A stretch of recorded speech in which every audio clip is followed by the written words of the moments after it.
Hello বন্ধুরা, আজকে কোথায় চলে এসেছি দেখুন। এই হচ্ছে প্রবাস জীবন। গত শুক্রবারে নামাজ পড়ার পরে আমি চলে আসলাম ভাইয়াদেরকে দেখতে। তো ভাইয়ারা খাবারের আয়োজন করেছিল।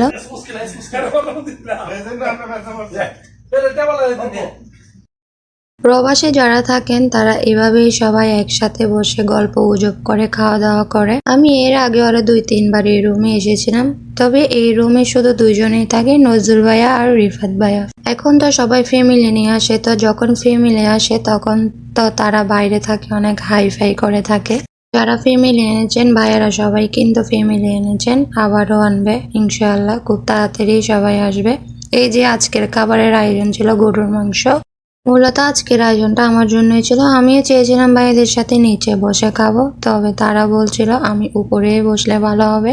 এরাই হচ্ছে আমার প্রাণের ভাইয়াগুলো, তাদের জন্য সবাই অনেক অনেক দোয়া করবেন। আসসালামু আলাইকুম, আল্লাহ হাফেজ।